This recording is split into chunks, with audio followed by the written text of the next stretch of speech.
Hello student, welcome to class 7th। आज मैं आपको आपकी पाठ्य पुस्तक भाषा पीयूष का फर्स्ट चैप्टर भाषा, लिप, बोली और व्याकरण पढ़ाने जा रही हूँ। तो आइए पढ़ते हैं ये चैप्टर, ध्यानपूर्वक सुनिए। मनुष्य आदिकाल से ही समूह में रहता आया है, अतः वह एक सामाजिक प्राणी है। ये कथन अरस्तू का है। मनुष्य एक सामाजिक प्राणी है। समाज में रहने के कारण मनुष्य स्वाभाविक रूप से एक दूसरे से संपर्क करता रहता है। इस संपर्क को बनाए रखने के लिए वह अपने विचारों का आदान प्रदान भी करता है। विचारों का यह आदान प्रदान भाषा द्वारा ही होता है। जैसे आप देख रही हैं, ये पहला चित्र दिया गया है। इसमें अध्यापक कुछ बोल रहा है और बच्चे पढ़ रहे हैं, तो ये भाषा का मौखिक रूप है। और दूसरे पिक्चर में बच्चे स्वयं पढ़ रहे हैं, बुक से देखकर पढ़ रहे हैं, तो ये भाषा का लिखित रूप है जिसे देखकर बच्चे पढ़ रहे हैं। अतः स्पष्ट है कि भाषा सार्थक ध्वनियों का वह समूह है जिसके द्वारा हम अपने मन के भावों और विचारों को दूसरों के सामने प्रकट कर सकते हैं तथा किसी अन्य के भावों एवं विचारों को स्वयं समझ सकते हैं। मनुष्य द्वारा अपने भावों को दो प्रकार से प्रकट किया जाता है, मौखिक और लिखित। एक तीसरा प्रकार सांकेतिक भाषा का भी है, परंतु कभी कभी संकेत से आशय स्पष्ट नहीं हो सकता है, इसलिए जो सांकेतिक भाषा है वह भाषा के प्रचलन में नहीं है। तो देखिए, यहाँ पर भाषा के दो रूप दिखाए गए हैं। भाषा दो प्रकार की होती है, मौखिक भाषा और लिखित भाषा। मौखिक भाषा क्या है? भाषा के जिस रूप से हम बोलकर अपनी बात को अन्य लोगों तक पहुंचाते हैं उसे मौखिक भाषा कहते हैं। कक्षा में अध्यापक द्वारा पठन पाठन तथा सहपाठियों का आपसी वार्तालाप मौखिक भाषा के उदाहरण हैं। और मौखिक भाषा के एग्जाम्पल क्या क्या हैं? कविता पाठ, भाषण देना, गीत गाना, भजन गायन इत्यादि भी मौखिक भाषा के रूप हैं। मौखिक भाषा भी दो प्रकार की होती है, वह जिसका प्रयोग हम सामान्य बोलचाल में करते हैं, और दूसरी वह जो टेप रिकॉर्डर, रेडियो, डीवीडी आदि विद्युत उपकरणों द्वारा सुनते हैं। सामान्य बोलचाल अस्थायी होती है, जबकि कैसेट और सीडी में संग्रहित सामग्री स्थायी होती है। अब नेक्स्ट पॉइंट है लिखित भाषा। लिखित भाषा क्या है? भाषा के जिस रूप से मन के भावों और विचारों को हम लिखकर अन्य व्यक्तियों तक पहुंचाते हैं तथा वे उनकर पढ़कर समझते हैं, उसे लिखित भाषा कहते हैं। जो पुस्तकें हम पढ़ते हैं वे भाषा का लिखित रूप होती हैं। परीक्षा में प्रश्न पत्र हल करने में, समाचार पत्र पढ़ने में या पत्र लिखने में हम लिखित भाषा का ही प्रयोग करते हैं।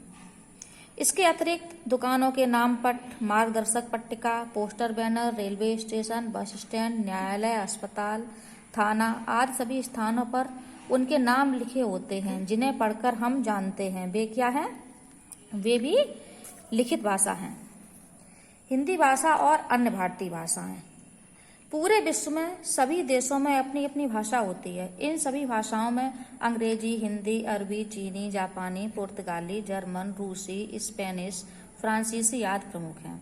विश्व में सर्वाधिक जनसंख्या द्वारा बोली जाने वाली भाषा अंग्रेजी है तथा इसे ही अंतर्राष्ट्रीय भाषा की मान्यता प्राप्त है। हिंदी भारत की राष्ट्रभाषा है। भारत में तो इसका प्रयोग होता ही है, साथ ही संसार के प्रत्येक देश में हिंदी भाषी लोग मिल जाते हैं। इस प्रकार हिंदी का प्रयोग अंग्रेजी के पश्चात सर्वाधिक लोगों द्वारा किया जाता है। भारत के प्रत्येक राज्य की अपनी अलग अलग भाषाएं हैं, परंतु हिंदी भारत की संपर्क भाषा है। भारत में हिंदी के व्यापक प्रयोग के कारण हिंदी भाषा को 14 सितंबर 1949 को राजभाषा के रूप में मान्यता प्रदान की गई और सरकारी कामकाज में हिंदी का प्रयोग आरंभ किया गया। इसलिए प्रतिवर्ष 14 सितंबर को हम हिंदी दिवस मनाते हैं।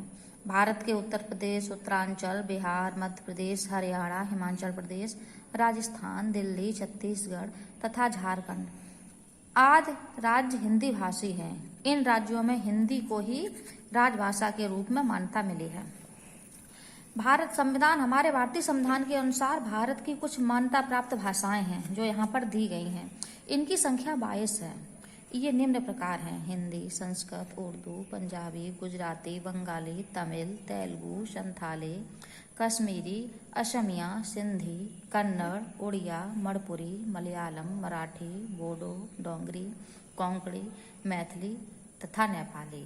ये भारत की वह 22 मान्यता प्राप्त भाषाएं हैं जिन्हें भारतीय संविधान में शामिल किया गया है। अब बोली क्या है, बोली देखिए। एक ही प्रांत में विभिन्न क्षेत्रों के लोग एक ही भाषा के भिन्न भिन्न रूपों का प्रयोग करते हैं। एक ही प्रमुख भाषा के भिन्न क्षेत्रीय रूप को बोली कहते हैं। आप देखते हैं कि बोली तो हिंदी ही जाती है, लेकिन उसे बोलने के तरीके अलग अलग हैं। आप 10 कोस 20 कोस पर जाकर देखिए तो वहां पर हिंदी भाषा का रूप बदलता हुआ दिखाई देता है। कहा भी गया है, कोस कोस पर पानी बदले 20 कोस पर बानी, अर्थात हर 20 कोस पर हिंदी भाषा की जो बोली है वो बदलती हुई नजर आती है। उदाहरणार्थ उत्तर प्रदेश में ही हिंदी भाषा के अनुरूप बोले जाते हैं, जैसे अवधी, ब्रजभाषा, खड़ी बोली, भोजपुरी आदि सभी बोलियां हैं। बोली भाषा का अल्प विकसित रूप है। लिपि क्या है? लिपि है भाषा की ध्वनियों को प्रकट करने के लिए जिन लिखित चिन्हों का प्रयोग किया जाता है उन्हें लिपि कहते हैं। प्रत्येक भाषा की अपनी लिपि होती है। यहाँ पर कुछ भाषाएं उनकी लिपियां दी गई हैं। देखिए, हिंदी और संस्कृत इन दोनों भाषाओं की लिपि देवनागरी है। अंग्रेजी की लिपि रोमन है।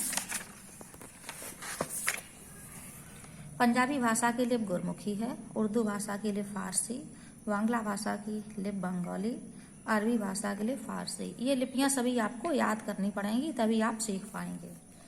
सबसे लास्ट है आपका व्याकरण। व्याकरण क्या है? व्याकरण वह शास्त्र है जिससे भाषा को शुद्ध बोलने, लिखने और पढ़ने का ज्ञान प्राप्त होता है। व्याकरण के द्वारा ही हम हिंदी भाषा को शुद्ध रूप से पढ़ सकते हैं। अन्यथा हम व्याकरण का ध्यान नहीं रखेंगे तो हमारे सभी कर्ता क्रिया कर्म हैं वो आगे पीछे हो जाएंगे और हमारी हिंदी अशुद्ध हो जाएगी। भाषा का व्याकरण के साथ गहरा संबंध है। बिना व्याकरण के भाषा अधूरी है, क्योंकि व्याकरण के नियमों के प्रयोग से भाषा को शुद्धता प्रदान होती है। जैसे यहाँ पर रूप दिया गया है, अशुद्ध रूप दिया गया, 2 बकरियां चर रहा है, तो ये अशुद्ध है क्योंकि यहाँ पर 2 बकरियां हैं, तो शुद्ध क्या हो जाएगा? 2 बकरियां चर रही हैं। मोहन सरला की कक्षा में पढ़ती है, तो ये भी गलत है। मोहन कर्ता या मोहन है, तो इसका जो भी क्रिया है वो कर्ता के अनुसार ही आएगी। तो मोहन सरला की कक्षा में पढ़ता है, तो ये भाषा का शुद्ध रूप है। ये चैप्टर आपका पूरा हुआ। यहाँ पर हमने सीखा, जो पॉइंट दिए गए हैं इन्हें अपनी हिंदी की फेयर नोटबुक पर महत्वपूर्ण बिंदु डालकर सभी नोट्स को नंबर वाइज लिखना है। धन्यवाद। Hello student, welcome back to 7th class. आज मैं आपको भाषा पीयूष का फर्स्ट चैप्टर भाषा, लिपि, बोली और व्याकरण के प्रश्नोत्तर लिखाने जा रही हूँ। तो आइए लिखते हैं इसके प्रश्न। हेडिंग डालिए, निम्नलिखित प्रश्नों के उत्तर लिखिए। इसको अंडरलाइन कीजिए। लिखिए पहला प्रश्न, भाषा से आप क्या समझते हैं? यह कितने प्रकार की होती है? इसका आंसर लिखिए। भाषा सार्थक ध्वनियों का वह समूह है जिसके द्वारा हम अपने विचारों का आदान प्रदान करते हैं। भाषा 2 प्रकार की होती है, मौखिक भाषा, लिखित भाषा। नेक्स्ट क्वेश्चन, लिखित भाषा किसे कहते हैं? लिखित भाषा के कुछ उदाहरण दीजिए। लिखिए इसका आंसर। भाषा के जिस रूप से मन के भावों और विचारों को हम लिखकर अन्य व्यक्तियों तक पहुंचाते हैं तथा वे उनको पढ़कर समझते हैं, उसे लिखित भाषा कहते हैं। जैसे पुस्तक पाठन, पत्र लेखन, समाचार पत्र आदि। नेक्स्ट क्वेश्चन लिखिए, बोली से क्या तात्पर्य है? 4 विभिन्न बोलियों के नाम लिखिए। इसका आंसर लिखिए। एक ही प्रमुख भाषा के भिन्न क्षेत्रीय रूपों को बोली कहते हैं, जैसे ब्रजभाषा, अवधी, खड़ी बोली व भोजपुरी हिंदी भाषा की बोलियां हैं। नेक्स्ट क्वेश्चन, लिपि किसे कहते हैं? 4 लिपियों तथा उनकी भाषाएं लिखिए। इसका आंसर लिखिए। भाषा की ध्वनियों को प्रकट करने के लिए जिन लिखित चिन्हों का प्रयोग किया जाता है उन्हें लिपि कहते हैं। कुछ भाषाओं की लिपियां इस प्रकार हैं: हिंदी, संस्कृत, देवनागरी, अंग्रेजी, रोमन, पंजाबी, गुरमुखी, उर्दू, फारसी। नेक्स्ट क्वेश्चन लिखिए, व्याकरण की परिभाषा लिखिए। इसका आंसर लिखिए, व्याकरण वह शास्त्र है जिससे भाषा को शुद्ध बोलने, लिखने और पढ़ने का ज्ञान प्राप्त होता है। प्रश्न आपके पूरे हुए। अब एक्सरसाइज देखिए, निम्नलिखित माध्यमों से भाषा का कौन सा स्वरूप प्रयुक्त होता है, लिखिए। यहाँ पर कुछ भाषा के माध्यम दिए गए हैं, उसमें कौन सी भाषा का स्वरूप दिखाई देता है। देखिए, टेलीविजन, टेलीविजन कौन सी भाषा है, मौखिक भाषा। समाचार पत्र, समाचार पत्र कौन सी भाषा है, लिखित भाषा। रेडियो, रेडियो कौन सी भाषा है, मौखिक भाषा। पुस्तक, पुस्तक कौन सी भाषा है, लिखित भाषा। काव्य पाठ, काव्य पाठ कौन सी भाषा है, मौखिक भाषा। उपयुक्त शब्द चुनकर रिक्त स्थानों की पूर्ति कीजिए। यहाँ पर दो दो शब्द दिए गए हैं, इनमें से एक आपका सही है जो आपको यहाँ पर फिल करना है। देखिए, भाषा का समूह है, किसका समूह है, ध्वनियों का समूह है। नेक्स्ट, बोली भाषा का रूप है, कैसा रूप है, क्षेत्रीय, क्षेत्रीय रूप है। भारतीय संविधान में भाषाओं को मान्यता दी गई है, कितनी भाषाओं को मान्यता दी गई है, 22। भारत की राष्ट्रभाषा क्या है, हिंदी, हिंदी भारत की राष्ट्रभाषा है। नेक्स्ट, हिंदी दिवस को मनाया जाता है, 14 सितंबर को मनाया जाता है। निम्नलिखित के नाम लिखिए। भारत की भाषा राष्ट्रभाषा क्या है, हिंदी। भारतीय संविधान की मान्यता प्राप्त दो भाषाएं, हिंदी और संस्कृत। मौखिक भाषा के दो माध्यम, कविता पाठ, गीत गायन। भाषा के दो रूप, लिखित भाषा, मौखिक भाषा। दो प्रमुख लिपियां, देवनागरी, गुरमुखी। नेक्स्ट क्वेश्चन आपका एमसी क्वेश्चन का है, बहुविकल्पी प्रश्न। उपयुक्त विकल्प पर सही का चिन्ह लगाइए। भाषा सहायक है, वार्तालाप में, काव्य पाठ में, पुस्तक पढ़ने में, उक्त सभी में, तो उक्त सभी में। विश्व में सर्वाधिक बोली जाने वाली भाषा कौन सी है, हिंदी, चीनी, अंग्रेजी, उर्दू। कौन सी है, अंग्रेजी। इसको अंतर्राष्ट्रीय भाषा भी कहते हैं। हिमाचल प्रदेश की राजभाषा है पहाड़ी, हिमाचली, हिंदी, डोंगरी। क्या है, हिंदी। हिमाचल प्रदेश की राजभाषा हिंदी है। ये आपका रचनात्मक कार्य है। नीचे बनी वर्ग पहेली में भारतीय संविधान में मान्यता प्राप्त 22 भाषाओं में से 12 भाषाएं दी गई हैं। इन भाषाओं पर गोला करें तथा अन्य 10 भाषाओं को दाईं ओर बने बॉक्स में लिखें।